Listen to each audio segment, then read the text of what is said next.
ისლამისტები იპყრობენ მსოფლიოს და ისინი ჩივიან, რომ ჩვენ მათთვის წითელი ხალიჩა არ გაგვიშლია. და როცა ვამბობ ჩივიან, ვგულისხმობ არა მარხვა პირდაპირ ჩივიან. ნახეთ ეს. რატომ არის ჰალალის განყოფილება ტესკოში ასეთი პატარა? რატომ გვაქვს აქ მხოლოდ ეს პატარა განყოფილება? და მათ აქვთ ეს ყველაფერი და კიდევ ისიც. მათ უნდა განვასწორნეს. გულისხმობ ის საკმაოდ აშკარად აყალიბებს თავის მოლოდინებს. თითქოს ამბობს, ნახეთ, ჩვენ ისლამისტები ვაკონტროლებთ ამას. მაშ რატომ არ უნდა მოგვერგოთ ჩვენ და არა სხვებს? იმიტომ რომ სწორედ ესეთი აზროვნება აქვთ ამ ადამიანებს. ჩვენ მოვდივართ, რომ ყველაფერი გადავიბაროთ.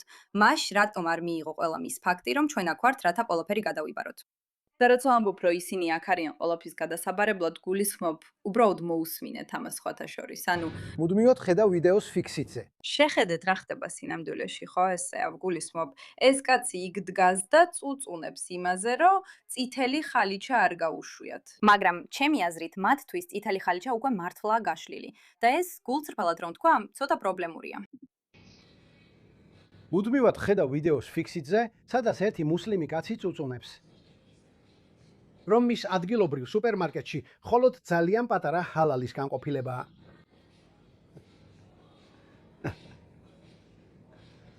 ვინც მხოლოდ აუდიოში გვისმენთ, სხვათა შორის მადლობა ჩვენს ყველა Spotify-სა და Apple Podcast-ის მსმენელს, ძალიან გაფასებთ. არ დაგავიწყეთ ამ ვიდეოს შეფასება და გამოწერა, მაგრამ აქ არის ვიდეო, სადაც უზარმაზარით რაოდენობის ჰალალის ხორცია, მაგალითად დიდი გაყინული განყოფილება, უზარმაზარი, ძალიან დიდი, ხომ ასეა, სრულიად საკმარისია და ჩანს რომ ყველაფერი სავსეა. არ არის ცარიელი, ყველაფერი სავსეა. სუპერმარკეტია ანუ. ეს არის მორისონსი. აქ ინგლისური ტიპის ხასაბი არ ხავთ. აქ პირდაპირ მხოლოდ ჰალალის ხორცის გამყიდველი ხავთ. მორისონსი, რომელიც არის, არ ვიცი, ინგლისის ერთ-ერთი მთავარი სავაჭრო ცენტრი. წარმოიდგინე, არა როგორც Walmart-ი, არამედ როგორც ერთ-ერთი დიდი სუპერმარკეტი. მათ მხოლოდ ჰალალის ხორცი აქვთ ერთ-ერთ ფილიალში. აი ესეც უდადაა საქმე, ხო გესმის? არა მხოლოდ ისა, რომ ეს ადამიანები აქ მოდიან, არამედ უკვე სუპერმარკეტებიც მხოლოდ მათთვის ხიდიან ხორცს. ისინი ჩივიან მაშინაც კი, როცა შედიან ისეთ მაღაზიებში, სადაც ასე არ ხდება.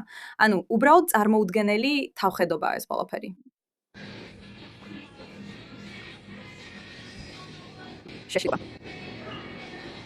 შეშლილობა. ის საკმაოდ დიდიცაა.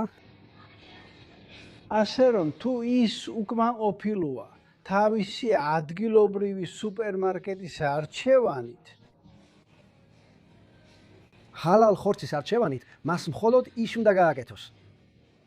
გიჟურია, უნდა ჩამოვიდეს მორისონის სუპერმარკეტში ემფილდში, სადაც მათ ნამდვილად ხავთ ხორცის გამყიდველი.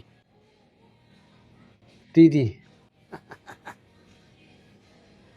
ამ ვიდეოს დასაწყისში ვაპირებ ვისაუბრო იმ სიგიჟესა და თავხედობაზე, როცა ისინი ამბობენ, ბოდიში, თქვენ უკეთ უნდა მოგვემსახუროთ. მაგრამ ეხლა როცა ვხედავ, რომ დიდ ბრიტანეთში არსებობს სუპერმარკეტი, რომელიც მხოლოდ ჰალალის ხორცს ყიდის, და კიდევ ერთხელ ჩვენ საუბრობთ ჩვეულებრივ ბრიტანულ სუპერმარკეტზე, არა სპეციალურად ისლამისტებისთვის, ამასთან პრობლემა მაქვს, ეს ჩემთვის უფრო დიდი პრობლემაა, ეს უფრო სერიოზული საკითხია. გულისხმობ, ეს მხოლოდ სუპერმარკეტებში არ ხდება, არამედ დიდ ბრიტანეთში თითქოს ამ გიჟებს ახვნენ. საშინლად გაბრაზებული ვარ. ბოდიში, სულ ვიგინები. სადიქხანი, ეხლახან გამოაცხადა. უნდა წავიკითხო, რადგანაც მან ახლახან გამოაცხადა ახალი წინადადება, რომ აშენდეს 40,000 ახალი მუნიციპალური სახლი, რომლებიც სპეციალურად პრიორიტეტულად იქნება განკუთვნილი მუსლიმებისთვის, მუსლიმთა საცხოვრებელი გეგმის ფარგლებში. მათ უკვე აქვთ თავიანთი სუპერმარკეტები, ხო ესეა? დიახ, ამაზე ჩივიან. მაგრამ მათ უკვე აქვთ თავიანთი სუპერმარკეტები და ეხლა ყველას უწევს ჰალალის ხორცის ყიდვა, რომელიც აშკარად უფრო ძვირია, რადგან სერტიფიცირება სჭირდება. მაგრამ ეხლა მათ და მათთვის სპეციალური საცხოვრებელიც ექნებათ. გახსოვს ადრე რასისტობა ან ვინმეს რელიგიის გამო გამოყოფა, იმას ნიშნავდა, რომ ადამიანს გამოარჩევდი. ეხლა კი თუ მათ უზარმაზარ პრივილეგიებს არ მისცემ, უკვე ეს ითვლება პრობლემად. ასე რომ ისინი იმსახურებენ სპეციალურ საცხოვრებელს მხოლოდ მათთვის. ისინი აშენდება მეჩეთებთან და ჰალალის მაღაზიებთან ახლოს. მართლა სწორად მესმის ეს. ეს ხო არ არის გამყოფი. ეს ხო არ არის ინკლუზიურობა. შეგიძლია წარმოიდგინო თუ ჩვენ გამოგვეცხადებინა, რომ ჩვენ თავრობა ვაშენებთ 40,000 ახალ სახლს, მაგრამ ისინი პრიორიტეტულად მიენიჭებათ არამუსლიმებს. ან.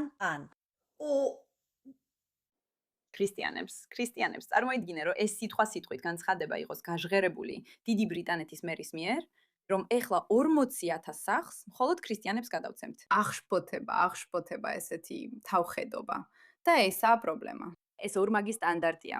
და ეს ორმაგი სტანდარტია, რომელსაც ისინი უბრალოდ არ ეჩვევიან, არამედ ითხოვენ კიდეც. მოგცეთ უფრო დიდი სუპერმარკეტები, მოგცეთ ყველაფერი რაც გჭირდება. თქვენთვის სპეციალური საცხოვრებელი არ შეიძლება გქონდეთ, მაგრამ ჩვენ კი ვიმსახურებთ სპეციალურ საცხოვრებელს. ეხლა თუ ჯერ კიდევ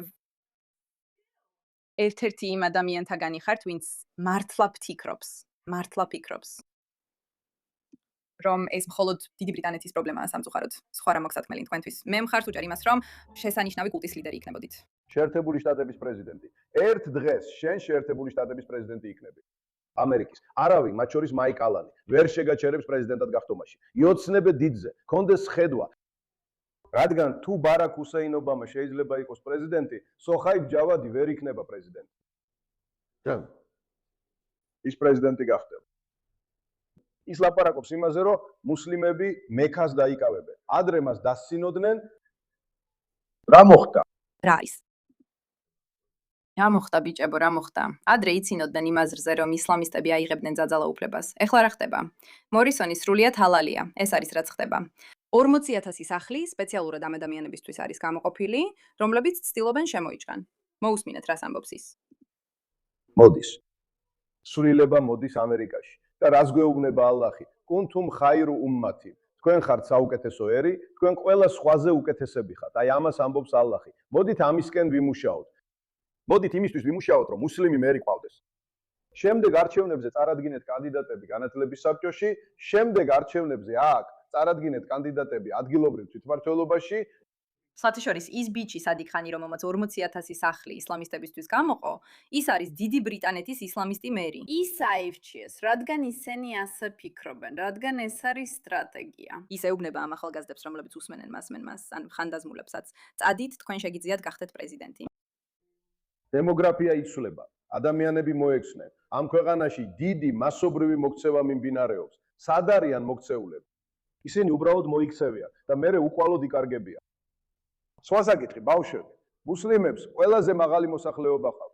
საშუალოდ Pew Foundation-მა ჩაატარა კვლევა, Pew Foundation-მა და მათ თქვეს, რომ მუსლიმურ ოჯახში საშუალოდ 3.4 ბავშვია თითო ოჯახს. თეთრკანიან ამერიკელს თითო ოჯახში ერთი ბავშვი ყავს. ის გეუბნებათ მათ გეგმას. პოლიტიკაში შედით, არჩევნებით კანდიდატები გაიყვანეთ, ბევრი ბავშვი გააჩინეთ, ჩვენ ყველაფერს გადავიბარებთ. გულისხმობ ისინი პირდაპირ ამბობენ ამას, მაგრამ უჩივიან, რომ ეს საკმარისად სწრაფად არ ხდება. საკმაოდ წინ მიიწევენ, რადგან ესენი ამომრჩევლები არიან, ესენი უბრალოდ საავადმყოფოში დაბადებული ბავშვები კი არ არიან. ესენი ამომრჩევლები არიან. ასე უყურებს ამას პოლიტიკოსი. ჩვენ უნდა შევცვალოთ ჩარჩო და დავიწყოთ ყველაფრის სხვანაირი ხედვით, სხვა კუთხით ყურება. მომავლისთვის, შენ დღეს, შენ სიცოცხლეში საზოგადოებას ვერ შეცვლი, მაგრამ ამაზე დაფიქრდი. ის ამბობს მალე. მიხარია რომ აკოლა შევძელით, რათა ჩანაწერები გამეკეთებინა. მალე მუსლიმი პრეზიდენტი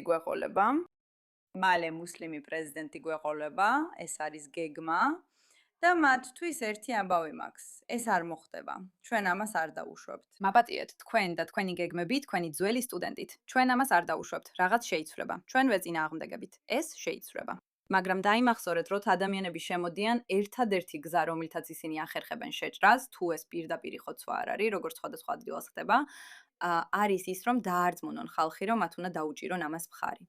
და ეხლა ისინი შემდეგ ეტაპზე არიან. მათ არამხოლოდ მთავრობა უნიშნავს სპეციალურ საცხოვრებელს და სუპერმარკეტები მათ ნებაზე დადიან, არამედ ინტერნეტშიც კი ჩივიან, რომ ეს საკმარისად სწრაფად არ ხდება. დაიმახსოვრეთ ეს, რადგან ეს უკვე აქ არის და ჩვენ რაღაც უნდა გავაკეთოთ ამასთან დაკავშირებით. მადლობა ყურადღებისთვის.